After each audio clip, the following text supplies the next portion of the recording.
Subscribe to this podcast through your favourite provider and make sure you get it when it's released at 4 p.m. From the Evening Standard in London, this is The Leader. Evening Standard, it's your Evening Standard.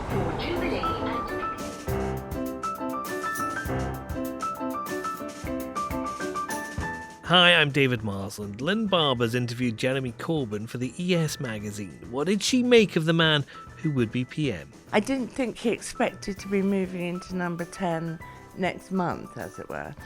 And he said that his wife was worried about whether the cat would be happy. We spent the morning with the legendary interviewer, and you can read her piece on Mr Corbyn in ES magazine or on standard.co.uk. Also, the Prince of Wales has a vigour, an energy to protect the monarchy going forward, and will do what he has to do to make sure that that is the case. Our royal editor Robert Jobson on Prince Andrew's withdrawal from public duties as we reveal Charles advised the Queen she had to sack her second son.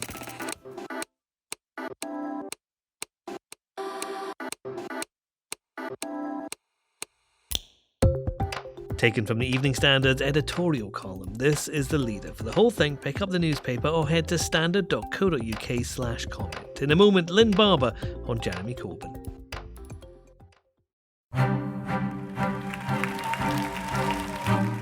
Labour launched their Manifesto for Hope with promises of big spending and ideas they say are so revolutionary, Jeremy Corbyn thinks his opponents will tell you it can't be done. Over the next 3 weeks, they're going to tell you that everything in this manifesto is impossible, that it's too much for you, because they do not want real change in this country. Why would they? The system is working just fine for them. It's rigged in their favour. But it's not working for you. But our editorial column says Labour's vision isn't as new as they might have you think. What have Margaret Thatcher, Tony Blair, John Major and Jeremy Corbyn got in common? Answer: they've all been keen on windfall taxes. Here's another question. Who first contemplated seizing control of BT's broadband assets? Answer: David Cameron.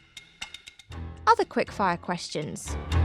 Who jacked up capital gains tax to 40%? Nigel Lawson. When was the last time the top rate of income tax was 50%? Just 6 years ago. It's a reminder that the actual proposals unveiled by Labour today are not as outlandish as the Tories claim, nor as radical as the Corbynistas would have us believe. That's not to say that the economy would be safe in Labour's hands. Far from it. Dig a little deeper into the worldview of these neo-Marxists, and it's clear that by the end of a Labour government, we could see the Bank of England stripped of its independence, capital controls introduced, a wealth tax, and a swathe of the economy renationalised.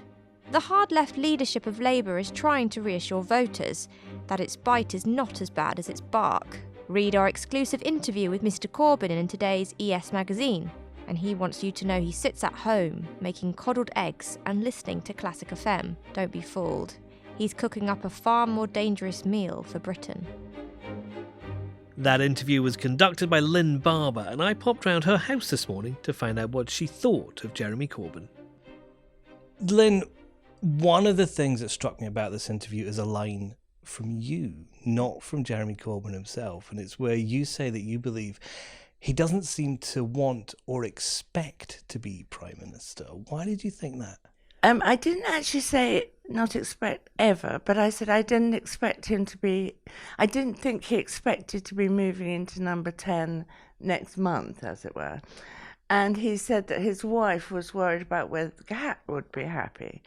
And I said, well, I bet Boris didn't bloody worry about whether the cat would be happy, you know, and that if you're sort of really raring to go for something, I don't think you worry. I have a cat that I'm very fond of, you know, but I think I can see it right there, actually. Yes, absolutely. Hello. And perhaps part of the trouble with him is that he's so good in his constituency and such a good constituency MP. I'm not sure that he can make that big leap to being leader of the country. But anyway, we'll see. But he does seem to suggest that his wife, although worried about the cat, is very interested in moving to Downing Street. Yes, well, perhaps you'll have a cleaner there, because one of the shocking things, he said that they don't have a cleaner. They have people that help. That's slightly ambiguous. That's interesting, isn't it? Because as you point out, he said that he previously said having a cleaner is a bourgeois thing to do. But there's that kind of wriggle room in there, isn't there? Yes, absolutely. I mean, with Boris, you always felt he was sort of counting the days till he could move into number 10. You've interviewed Boris before, as you say in the article. What were the striking differences between the two of them?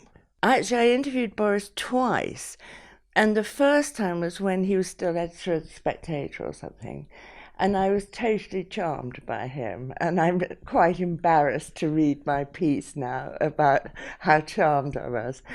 And then I interviewed him later when he was Mayor of London, when I know there'd been various things like the Petronella Wyatt affair and one thing and another, and I thought, oh, don't sort of totally believe every word he says this time. This thing of relying on charm is not enough, as a Prime Minister. But doesn't Jeremy Corbyn have a kind of charm himself? Yes, he does, actually. Actually, I wouldn't quite say charm, but I mean, he's very likeable. He seems very decent.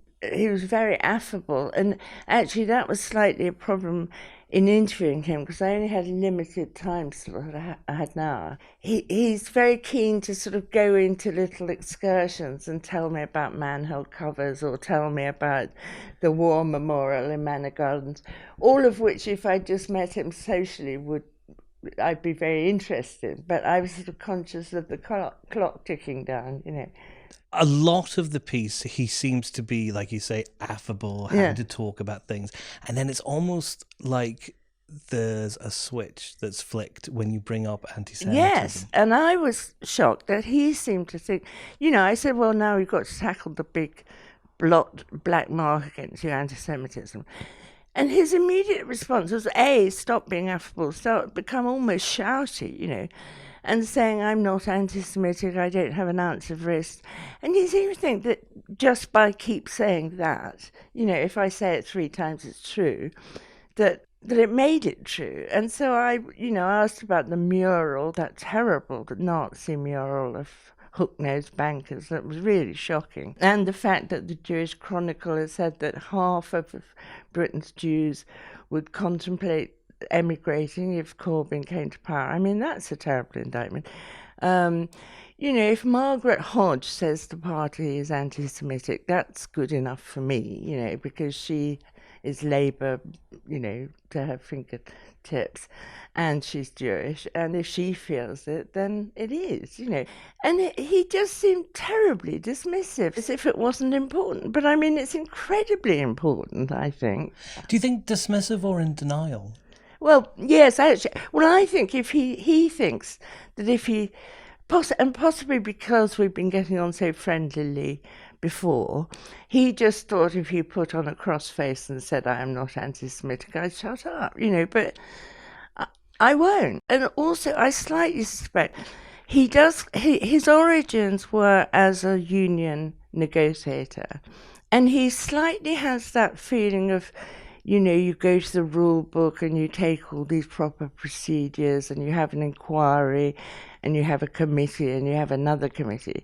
And I think if you're a Prime Minister, you've got to be a bit more decisive than that. After the interview, whenever I do an interview with anybody, I always think, I didn't ask that question, or I wish I'd learned more about that. Were there any areas you thought maybe there was more there? Oh, almost everything, actually, and I would have liked to ask more about his childhood, and apparently his parents were quite political and they talked politics at home.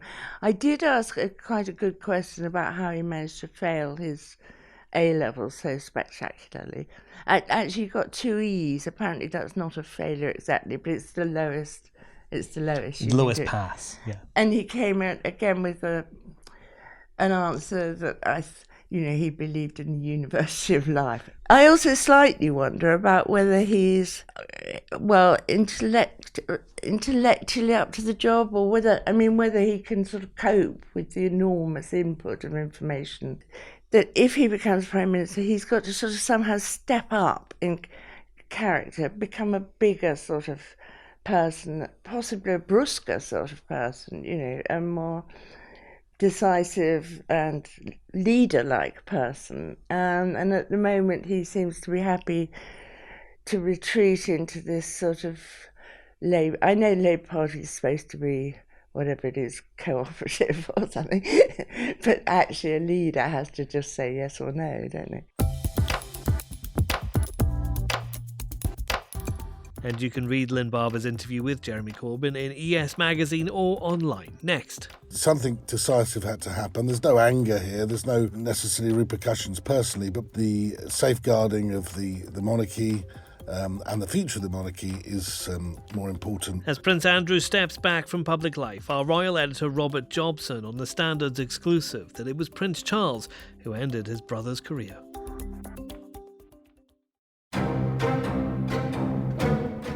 The Evening Standards learned that Prince of Wales advised the Queen she had to effectively sack Prince Andrew to safeguard the monarchy.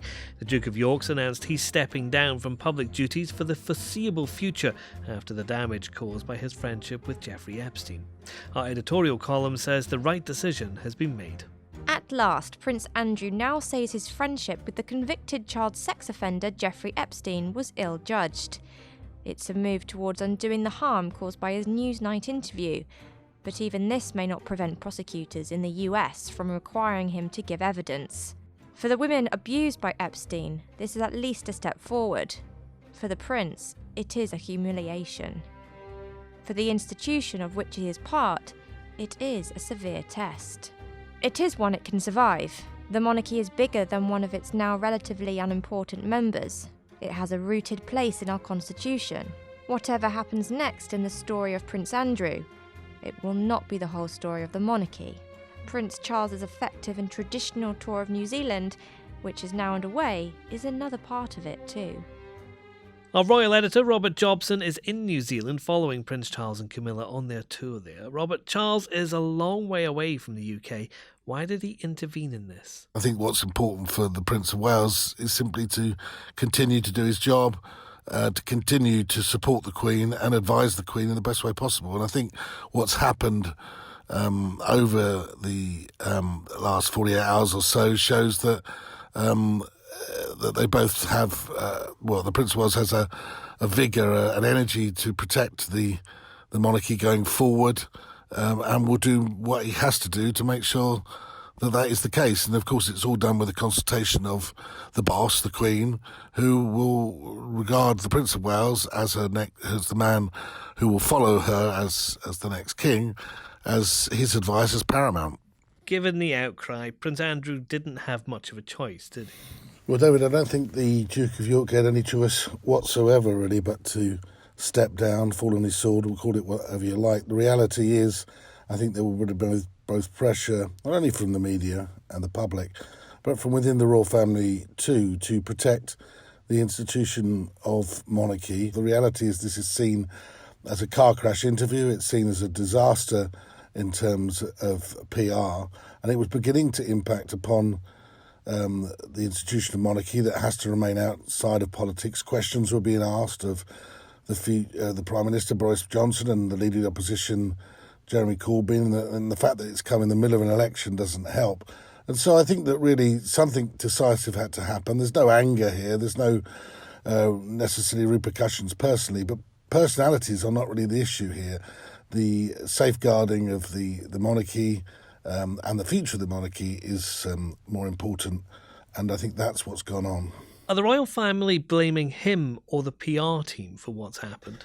Look, it's easy, isn't it, to blame other people for the principal's mistakes. I mean, people are talking about bad advice, bad PR, and I think, in my opinion, unfairly attacking aides close to the Duke. Ultimately, the Duke will make the decision based upon what he thinks is best for him. And my understanding was when he initially did the interview that he was quite pleased with the way it went. He was quite pleased that he could have got what he thought was his point of view across, that he was able to at least put some of his side of the story. And I think he thought it went okay, and was quite shocked at the vitriol and the attacks of him. Sometimes it's difficult when, you don't really look from the outside in, do you? He would have probably thought that he had answered the questions honestly and fairly, but as it came across, a lot of people didn't. He's not an expert on TV. He's not somebody that has given that many interviews. And therefore, I think the impression that he would have had, or the impression that people around him would have had, is completely different to the way it appeared on television. And that's The Leader. Subscribe to make sure you don't miss an episode and get it when it's released at 4 p.m. And you can also get our audio bulletins delivered to smart speakers at 7 a.m. every weekday. Just ask for the news from the Evening Standard. We're back tomorrow.